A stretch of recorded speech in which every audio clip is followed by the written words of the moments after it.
सती मरत हरि सन बरु मागा और जन्म जन्म शिव पद अनुरागा। तेहि कारण ही मैं गिरि गृह जाई और जन्मिय पार्वती तनु पाई। जब ते उमा शैल गृह जाई और सकल सिद्धि संपत्ति तह छाई। जहत है मुनि ने सुआश्रम कीने औचित बास ही में भूधर दीने। सदा सुमन फल सहित सब द्रुम नव नाना जात। प्रगटिय सुंदर शैल पर मनिया कर बहुहात। सती मरत हरिसन बरु मागा। जब माता सती पिता दक्षराज के द्वारा आयोजित यज्ञशाला में योग अग्नि पैदा करके भस्म हो गई, तो भस्म होते समय शरीर का परित्याग करते समय सती मरत हरिसन बर मागा।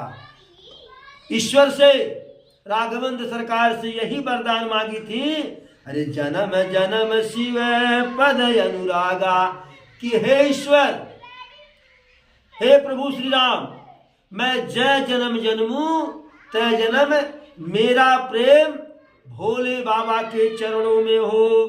जन्मी पार्वती तनु पाई, पार्वती के रूप में जन्म ली। और जब से माता सती हिमांचल महाराज के यहाँ, पर्वतराज के यहाँ पार्वती के रूप में जन्म ली, अरे जब ते उमा शैल गृह जाई और सकल सिद्धि संपत्ति तह छाई।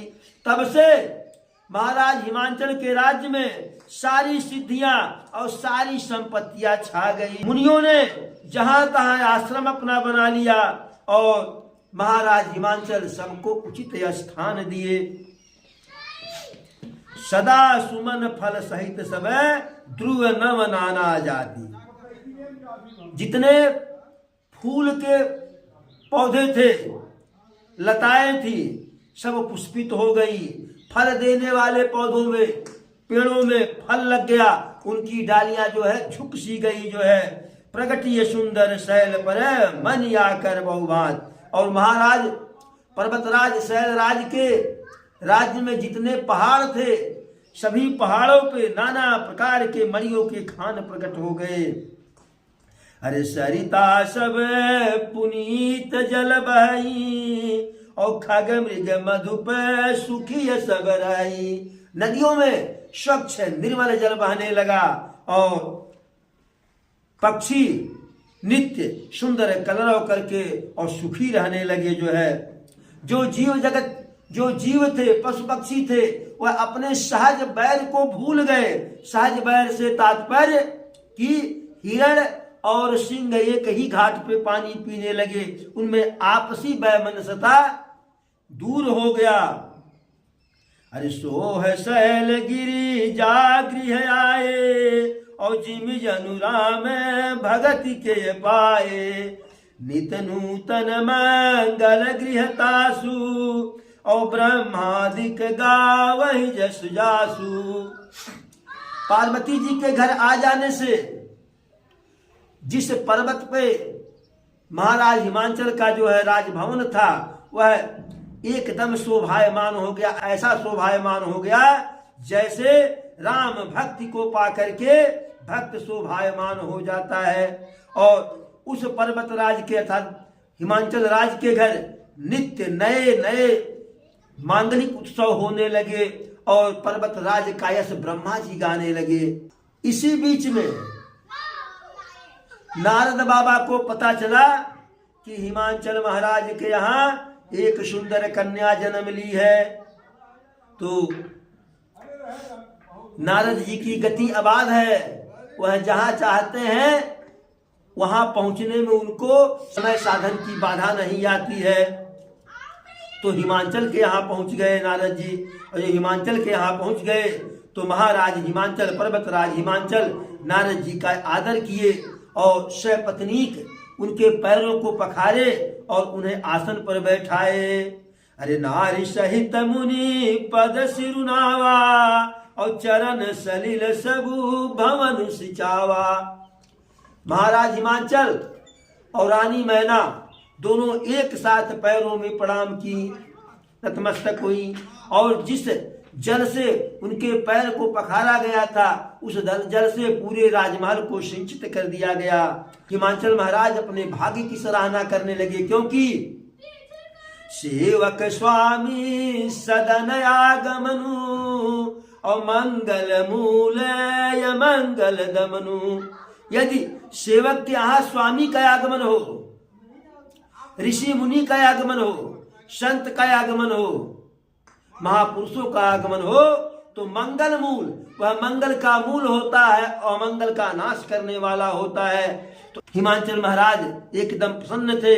इतने में माता पार्वती को बुलवाते हैं, जो छोटी सी कन्या के रूप में होती है, और माता पार्वती को नारद भगवान के चरणों में अर्पित कर देते हैं और हाथ जोड़ करके कहते हैं, त्रिकालज्ञ सर्वज्ञ तुम्हें गति सर्वत्र तुम्हार, कहो सुता के दोष गुण मुनिवर हृदय विचार। कहे हे नाथ भगवान, हे भगवान। हिमांचल राज बोले, पर्वतराज, हे भगवान, आप त्रिकालज्ञ हैं, यानी भूत वर्तमान भविष्य के ज्ञाता हैं, सर्वज्ञ हैं, सब कुछ जानने वाले हैं, और हर जगह आपकी गति है, आपकी पहुंच हर जगह है। तो इसलिए हमारी इस पुत्री का, कन्या का गुण दोष विचार करके कहिए जो है। अब माता पार्वती को नारद भगवान देखे, हस्तरेखा देखे, हंस करके रहस्यमयी वाणी कहे, सुता तुम्हारी सकल गुण खानी। हे महाराज, आपकी यह कन्या सारे गुणों की खान है। यह सुंदर है, सहज है, सुशील है, चतुर है, और नाम उमा अंबिका भवानी। इनका नाम उमा है, अंबिका है, भवानी है, जो भी नाम कह लीजिए। और आगे कहे, सब लक्षण संपन्न कुमारी, और होई है संतत पियहि प्यारी। सारे लक्षण भरे हुए हैं, कोई दुर्गुण नहीं है, सब गुणे गुण है, सारे सुलक्षण हैं, और सदैव अपने पति को प्रिय रहेंगी। इनका जो अहिबात होगा वह अचल रहेगा, और इसी कन्या से आप जो है दोनों दंपति, आप और आपकी महारानी भी यश पाएंगी। सारा संसार इनका पूजा करेगा, और यही सेवत कछु दुर्लभ नहीं। इनका पूजा करने वाले को कुछ भी दुर्लभ नहीं होगा। इनके नाम का स्मरण मात्र करके संसार की वे स्त्रियां पतिव्रता होती है, वह पतिव्रता हो जाएंगी। फिर नारद भगवान, कहीं ऐसा तो हुआ नहीं कि जहां गए हो वहां जो है गुलदस्ता में गुलाब का कांटा न खोस दिए हो। तब कहते हैं, हे महाराज, अब सारे गुण का तो बखान हम कर दिए, अब दू एक ठू अवगुण है, उसको भी जान लीजिए। महाराज हिमांचल कहे, आए इतना सारे गुण के बाद अवगुण कहां से आएगा? कहे हैं नारद भगवान, कहे 2-4 अवगुण है, ज्यादा नहीं, बहुत मामूली। कहे तो गुरुवर वह भी बता दीजिए। कहे, अगुनयमान मातु पितहीना, उदासीन सब संशय छीना, जोगी जटिल यकाम मन, नगनय मंगल वेश, अस स्वामी यही कह मिलहि, परिहस्त यसरेक। कहे कि सारा गुण से आपकी कन्या भरी हुई है, लेकिन 2-4 ठू मामूली अवगुण है, उसको जान लीजिए। जिस बर के साथ इनका विवाह होगा वह गुणहीन होंगे, मानहीन होंगे, माता पिता नहीं होंगे। अर्थात जब इनके बर के पास माता पिता नहीं होंगे तो इनके पास सास ससुर नहीं होंगे। वह उदासीन रहेगा और संशयहीन अर्थात लापरवाह होगा। योगी होगा, जटाधारी होगा, निष्काम हृदय वाला होगा, उसके हृदय में, उसके मन में काम चेष्टा नहीं होगी, और विकराल वेश को धारण करने वाला होगा, ऐसा पति इनके भाग्य में है। और हे महाराज, मैं नहीं कह रहा हूं, परी हस्त हस्तरेख, ऐसा इनके हस्तरेखा में वर्णित है। अब नारद जी के ऐसे वचनों को सुन करके महाराज हिमांचल और रानी मैना तो दुखी हो गई, लेकिन माता पार्वती मन ही मन प्रसन्न हुई जो है। और यह भेद नारद भगवान भी नहीं जान पाए कि यह जो छोटी सी कन्या है, यह जो है प्रसन्न है। अरे सकल सखिय गिरी जा गिरी मैना, और पुलक शरीर भरय जल नैना, होई न मृषा देव ऋषि भाखा, औमा सो बचनु हृदय धरि राखा। जब नारद भगवान ऐसी बात किए तो सारी सखियां, माता पार्वती, पर्वतराज हिमांचल और माता मैना, सबके शरीर पुलकित हो गए। लेकिन सखियां, महाराज हिमांचल, माता मैना, इनका शरीर जो पुलकित हुआ तो मारे दुख में पुलकित हुआ, लेकिन माता पार्वती आनंद में उनका रोवा रोवा खड़ा हो गया। विचार करने लगी माता पार्वती कि होई न मृषा देव ऋषि भाखा, जो नारद भगवान देवर्षि नारद जो कह दिए हैं वह झूठा नहीं होगा। उमा सो वचन हृदय धरि राखा, नारद भगवान के वचनों को अपने हृदय में रख ली। इसीलिए माता पार्वती अपना गुरु नारद भगवान को मानती है, और उनके मन में भोले बाबा के प्रति जो है प्रेम उत्पन्न हुआ, स्नेह उत्पन्न हुआ। लेकिन मिलन कठिन मन भाषण देहु, लेकिन भोले बाबा तो समाधि में लीन थे, पति के रूप में मिलेंगे कैसे, यह मन में संदेह आ गया। लेकिन कुअवसर जान करके कि अभी यह समय नहीं है कि इस पे विचार करूं कि भोले बाबा कैसे मिलेंगे, जब हस्तरेखा में है, भाग्य में है तो मिल ही जाएंगे। जाकर के अपने प्रेम को छिपा करके सखियों के गोद में, सखियों के साथ बैठ गई।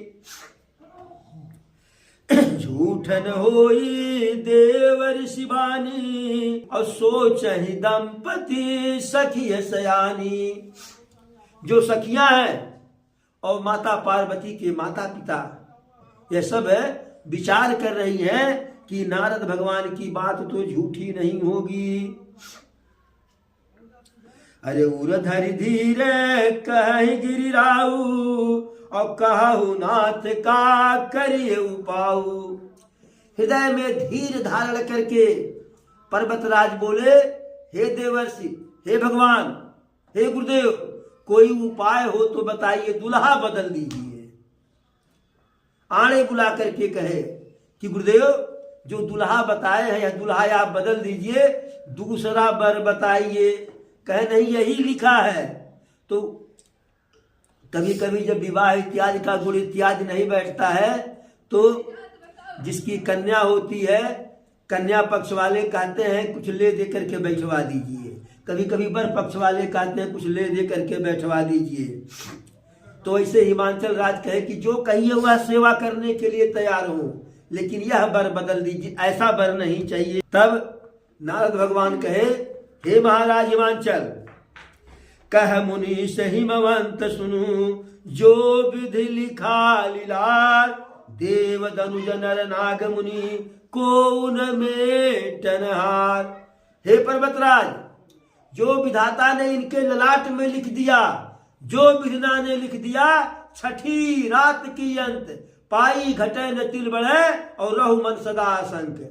कहे कि जो ललाट की में लिखा गया है, जो भाग्य में लिखा गया है, वह बदलने वाला कोई नहीं है। न तो कोई देवता बदल सकता है, न तो कोई दानव बदल सकता है, न तो कोई मनुष्य बदल सकता है, न नाग बदल सकता है, न ऋषि मुनि बदल सकते हैं। फिर भी मैं एक उपाय बताता हूं। एक उपाय है, यदि देवता लोग सहाय करेंगे तो वह उपाय सफल हो जाएगा।